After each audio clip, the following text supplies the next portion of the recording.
Good evening students, welcome to our channel. यहाँ हम आपको एसएससी जीडी और जेके एसएसबी के वेरियस एग्ज़ाम्स की प्रेपरेशन करवा रहे हैं। लास्ट 3 वीडियो में हमने फ्रीडम मूवमेंट कवर किया है। अब हमारा नेक्स्ट टॉपिक है एंशियंट हिस्ट्री, जिसको हम क्रोनोलॉजिकल ऑर्डर में ही स्टडी करेंगे। वो भी 3-4 वीडियोज़ में कवर करेंगे। इसमें हम एग्ज़ाम पर्सपेक्टिव से जो इम्पोर्टेंट इवेंट्स हैं उनको ही कवर करेंगे, ज़्यादा एलेबोरेटिव नहीं पढ़ेंगे। So let's start our video without wasting any further time. तो आज का टॉपिक है हमारा एंशियंट हिस्ट्री। ठीक है, एंशियंट हिस्ट्री हम करेंगे आज। एंशियंट हिस्ट्री स्टार्ट होती है स्टोन एज से, ठीक है, जिसको हम लिथिक एज भी बोलते हैं। स्टोन स्टोन को ग्रीक लैंग्वेज में हम लिथिक बोलते हैं। ठीक है, इसको हमें स्टोन एज को इसलिए हम लिथिक एज भी बोलते हैं। तो इसको स्टोन एज बोलते क्यों हैं? जो पुराने आर्कियोलॉजिकल आपको एविडेंसेस मिलते हैं ना, पुराने आर्कियोलॉजिकल एविडेंसेस में आपको स्टोन इम्प्लीमेंट्स बहुत ज़्यादा मिलते हैं। स्टोन की बनी हुई चीज़ें और स्टोन के ट्रेसेस बहुत ज़्यादा मिलते हैं, इसलिए हम इसको लिथिक एज बोलते हैं या फिर स्टोन एज बोलते हैं। Stone age is divided into 3 periods. ठीक है, 3 पीरियड्स में इसको हम डिवाइड करते हैं। पैलियोलिथिक यानी कि ओल्ड स्टोन एज, मेसोलिथिक यानी कि मिडल स्टोन एज, और नियोलिथिक जो कि न्यू स्टोन एज है। ठीक है, अब हम स्टार्ट करेंगे पैलियोलिथिक से। पैलियोलिथिक जो है वो 30 लाख बीसी से 10,000 बीसी तक चलती है। पैलियोलिथिक जो एज है वो डिवाइडेड है 3 स्टेजेस में, लोअर, मिडल और अपर। ठीक है, जो पैलियोलिथिक एज के जो लोग थे उनकी लाइफ बिल्कुल प्रिमिटिव लाइफ थी, ना कोई डेवलपमेंट है ना कुछ, बिल्कुल सिंपल बेसिक सी लाइफ। ठीक है, और हंटिंग जो है वो इनका मेन सोर्स था फूड का। बेसिकली ये लोग वॉन्डरर्स थे।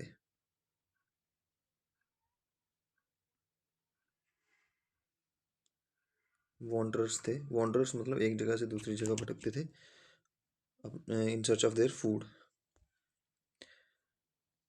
तो ये फूड गैदरर्स हैं, ना कि फूड प्रोड्यूसर्स हैं। पैलियोलिथिक एज के जो लोग हैं वो फूड गैदरर्स थे, ना कि फूड प्रोड्यूसर थे। फूड गैदरर्स मतलब टोटली डिपेंडेंट ऑन नेचर। ठीक है, अपने फूड के लिए रूट्स रूट्स हो गई, फ्रूट्स हो गए और एनिमल्स हो गए, इन पे डिपेंडेंट है। ठीक है, और क्वार्टजाइट स्टोन के टूल उस टाइम पे इस्तेमाल करते थे ये लोग। जो भी इनकी एक्स वगैरह बनती थी वो सब किससे बनाते थे? ये क्वार्टजाइट टूल से, स्टोन से।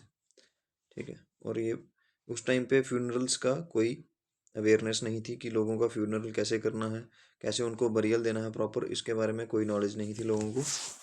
इसीलिए वो डेड बॉडीज़ को ओपन में छोड़ देते थे और उनको डिकम्पोज करते थे बाद में एनिमल्स और बर्ड्स। ठीक है, नेक्स्ट एज है आपकी मेसोलिथिक एज।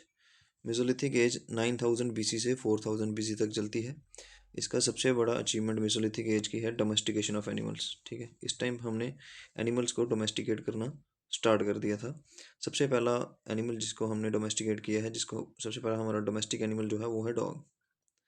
ठीक है, उसके बाद शीप, गोट, काऊ और वाइल्ड हॉर्सेस भी इसमें आते हैं। ठीक, वाइल्ड हॉर्सेस को भी हमने डोमेस्टिकेट किया था। देखिए, पैलियोलिथिक में लोगों को बरियल की कोई नॉलेज नहीं थी। ठीक है, उनको फ्यूनरल की कोई नॉलेज नहीं थी, अवेयरनेस नहीं थी। इस टाइम पे लोग अवेयर हो चुके थे बरियल प्रोसेस के। ठीक है, ग्रेव्स में जो उनके डेड थे उनको ग्रेव्स में बरी करते थे, उनके साथ क्या रखते थे? फूड स्टफ रखते थे और टूल्स या फिर वेपन्स रखते थे। ठीक है, आफ्टर लाइफ में ये लोग बिलीव करते थे, इसीलिए ये सब चीज़ें उनके साथ रखी जाती थी। जैसे एक आदमगढ़ साइट है, ठीक है, आर्कियोलॉजिकल साइट है आदमगढ़ में, वहाँ पे डॉग का स्केल्टन मिला है ह्यूमन स्केल्टन के अलॉन्ग साइड। ठीक है, ह्यूमन स्केल्टन के अलॉन्ग साइड डॉग का स्केल्टन मिला है। उससे क्या पता चलता है कि ये जो बरियल है उसमें आपकी जो सबसे कीमती चीज़ें हैं, जो आपके कंपेनियन, सही कंपेनियन है, उसको भी आपके साथ बरी किया जाता है। और उस टाइम के जो सबसे पुराने कंपेनियन कौन से एनिमल हमारे? ठीक है, डॉग्स। ठीक है, और उस टाइम के जो टूल्स थे उनको क्या बोलते थे? माइक्रोलिथ्स। उस टाइम के जो टूल्स, स्टोन टूल्स मिले हैं, उनको क्या बोलते हैं? माइक्रोलिथ्स। माइक्रो मतलब स्मॉल, और लिथ आपको पता है स्टोन्स। इनका साइज 1 से लेकर 8 सेंटीमीटर के बीच में होता है माइक्रोलिथ्स का, ठीक है। और भीमबेटका एक नेक्स्ट है, भीमबेटका एक आर्कियोलॉजिकल साइट है। बेसिकली ये एक एंशियंट केव है, कहाँ पे, मध्य प्रदेश में। आर्कियोलॉजिकल साइट है मेसोलिथिक एरा की, जहाँ पे पिक्चर्स मिलती हैं आपको ह्यूमंस ने, उस टाइम के ह्यूमंस ने पिक्चर्स बनाई हैं, किसकी, बर्ड्स की, एनिमल्स की और ह्यूमंस की, ठीक है। नेक्स्ट एज है हमारी नियोलिथिक एज। नियोलिथिक एज आपकी चलती है 7000 BC से 1000 BC तक, ठीक है। इसके 3 मेन करेक्टरिस्टिक्स हैं, वो है क्रॉप कल्टीवेशन, एनिमल हस्बेंड्री और फिक्स्ड हैबिटेट, ठीक है। एग्रीकल्चर जो है इस टाइम की सबसे इम्पोर्टेंट डिस्कवरी है। इस टाइम पे एग्रीकल्चर करना स्टार्ट कर दिया था लोगों ने।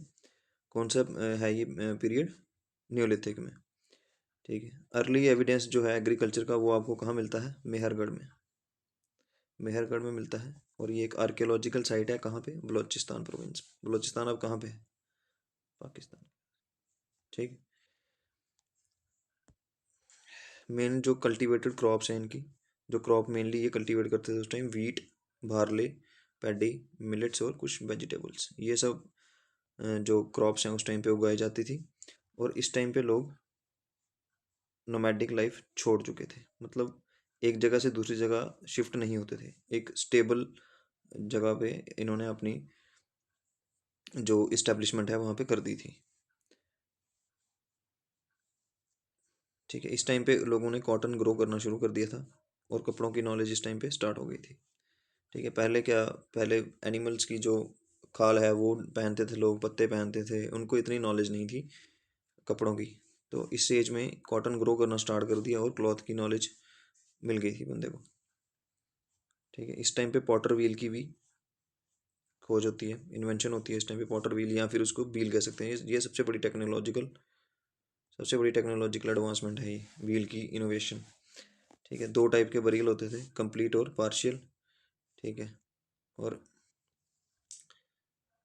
कुछ साइट्स जो हैं हमारे कश्मीर में भी हैं, इसलिए वो इम्पोर्टेंट हो जाती हैं इस एरा की कुछ साइट्स, जैसे बुरज़ोम, ठीक है, गुफराल, ये दोनों साइट्स कहाँ पे हैं, कश्मीर में है, ठीक है। कौन से एरा की हैं ये, नियोलिथिक, ठीक है। नियोलिथिक एरा की 2 इंपॉर्टेंट साइट्स हैं, बुरज़ोम और गुफराल, दोनों कहाँ पे हैं, कश्मीर में हैं, इसीलिए एग्जाम पर्सपेक्टिव से इंपॉर्टेंट हो जाती हैं, ठीक है। नेक्स्ट एज है जो वो है कैलकोलिथिक एज, ठीक है। 3500 BC से 1000 BC तक ये चलती है। कैल्को का एक ग्रीक वर्ड है, इसका मीनिंग है कॉपर, ठीक है। इस टाइम पे ह्यूमंस ने कॉपर यूज़ करना स्टार्ट कर दिया था अलॉन्ग साइड स्टोन, इसलिए इस एज का नाम क्या है, कैलकोलिथिक एज, ठीक है। छोटी छोटी रूरल एस्टेब्लिशमेंट्स भी इस टाइम पे, सेटलमेंट्स शुरू हो गई थी, लोगों ने रिवर्स और हिल्स के साइड पे छोटे छोटे रूरल सेटलमेंट्स बनाना शुरू कर दिए थे कैलकोलिथिक एज में। और ये वाला जो एज है वो अपनी पॉटरी के लिए जाना जाता है, ठीक है, renowned for its pottery. Black और रेड कलर की पॉटरी बनती थी इस टाइम पे, ठीक है। रीजनल कल्चर्स भी डेवलप हुए इस टाइम पे, जैसे आहार बनस, जौहरी और मालवा, ये 3 कल्चर उस टाइम पे रीजनल कल्चर हैं जो उस टाइम पे डेवलप हुए हैं, ठीक है। और जो डेड हैं उस टाइम पे उनको पॉटरी के साथ बरी किया जाता था और कॉपर आइटम्स के साथ बरी किया जाता था, कहाँ पे, जो उनके घर हैं उनके फ्लोर के, ठीक है। तो ये है आज की आपकी एंशियंट हिस्ट्री की क्लास। अभी थोड़ा एक बार रिवाइज करते हैं, देखते हैं क्वेश्चन कैसे बन सकते हैं इसमें से। जैसे आपको ये आ गया, डायरेक्ट भी क्वेश्चन पूछ सकता है कि स्टोन एज को क्यों स्टोन एज, इसको स्टोन एज क्यों बोलते हैं।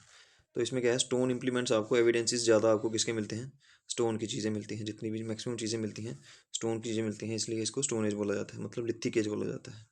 लिथिक का मीनिंग पूछ सकते हैं, लिथिक क्या होता है, ठीक है, कितने पार्ट्स में डिवाइडेड है, 3 पार्ट्स में, ठीक है। और पैलियोलिथिक एज, इसमें से क्वेश्चन क्या आ सकता है कि मेन सोर्स ऑफ फूड क्या था, कैसे इनको जो सोर्स ऑफ फूड क्या था बेसिकली इनका, कैसे, हंटिंग, ठीक है, हंटिंग इनका मेन सोर्स था फूड का, फूड गैदरर्स से थे, ठीक है, फूड प्रोड्यूसर्स नहीं थे, फूड गैदरर्स थे, ठीक है। क्वार्टजाइट स्टोन कब इस्तेमाल हुआ, पैलियोलिथिक एज में, ठीक है। फ्यूनरल्स, किस टाइप के होते थे, ओपन में छोड़ देते थे ये डेड बॉडीज़ को, फ्यूनरल्स की इनको अवेयरनेस नहीं थी। इस टाइप के क्वेश्चन बन सकते हैं इसमें से। ठीक है, मेसोलिथिक एज, इसमें ये पूछ सकते हैं कि सबसे पहले जो डोमेस्टिकेट हुआ एनिमल वो कौन सा था, वो डॉग था। ये भी पूछ सकते हैं कि डोमेस्टिकेशन ऑफ एनिमल किस एज में स्टार्ट हुई है। ठीक है, बरियल ऑफ डेड के बारे में पूछ सकते हैं कि कब बरी करना स्टार्ट किया, तो यो मेसोलिथिक एज में ही स्टार्ट हुआ है। ठीक है, आदमगढ़ साइट के बारे में पूछ सकते हैं कि कौन सी ऐसी साइट है जहाँ पे डॉग का स्केल्टन और ह्यूमन का स्केल्टन एक साथ बरीड मिलता है, तो वो कौन सी साइट है, आदमगढ़ साइट है वो। और उस टाइम के जो टूल्स हैं उनको क्या नाम है, उनका नाम है माइक्रोलिथ्स। उस टाइम पे जो टूल्स इस्तेमाल होते थे पत्थर के, उनको बोलते थे माइक्रोलिथ्स। और भीमबेटका के बारे में पूछ सकते हैं, कहाँ पे है भीमबेटका, एमपी में है। क्या है भीमबेटका, एक एंशियंट केव है। किस किस की पिक्चर्स हैं वहाँ पे, बर्ड्स की, एनिमल्स की और ह्यूमंस की। ठीक है, नियोलिथिक एज में क्या पूछ सकते हैं आपको कि मेन करेक्टरिस्टिक्स क्या हैं, क्रॉप कल्टीवेशन, एनिमल हस्बेंड्री और फिक्स्ड हैबिटेट। और क्या पूछ सकते हैं इसमें से, कौन कौन सी, इसके बारे में पूछ सकते हैं कौन कौन सी क्रॉप्स उगाते थे, बीट, बार्ले, पैडी और मिलेट्स। ठीक है, और मेहरगढ़ के बारे में पूछ सकते हैं आपको कि सबसे पहले एग्रीकल्चरल एविडेंस कहाँ पे मिलते हैं, एविडेंस ऑफ एग्रीकल्चर सबसे पहले कहाँ मिलता है, मेहरगढ़ में। ठीक है, ये भी पूछ सकते हैं नोमैडिक लाइफ कब ख़त्म हुई, सेटलमेंट्स कब स्टार्ट हुई, तो ये कहाँ पे है, इस कौन सी एज है ये, न्यूलिथिक एज में स्टार्ट हुआ। उसके बाद आपको कॉटन कब ग्रो करना स्टार्ट किया, ये भी न्यूलिथिक में स्टार्ट किया। पॉटर्स व्हील या फिर व्हील, जो टायर जिसको हम बोलते हैं आजकल, व्हील की कब खोज हुई है, तो वो भी न्यूलिथिक में हुई है। ठीक है, और इम्पोर्टेंट साइट्स जो हैं इसकी, बुरजम और गुफराल, ये कहाँ पे हैं, अपनी कश्मीर में हैं। ठीक है, फिर आगे कैलकोलिथिक, इसमें मेन क्वेश्चन ये है कि कॉपर कब यूज़ करना स्टार्ट किया हमने, तो वो है कैलकोलिथिक एज में। ठीक है, बड़ी बार पूछा जाता है ये। और इसमें पूछने वाला है red and black pottery, pottery कौन सी इस्तेमाल होती थी, बनती कौन सी थी, कौन सा जो एरा है वो पॉटरी के लिए फेमस है, तो वो है कैलकोलिथिक एज। कौन कौन सी पॉटरी बनती थी, ब्लैक एंड रेड। ठीक है, और कौन कौन से जो रीजनल कल्चर हैं वो कौन कौन से हैं, आहार बनास और जौरवी और मालवा। ठीक है, तो यही है, इसमें से इसी टाइप के क्वेश्चंस बन सकते हैं। कल हम स्टार्ट करेंगे इंडस वैली। ठीक है, इंडस वैली से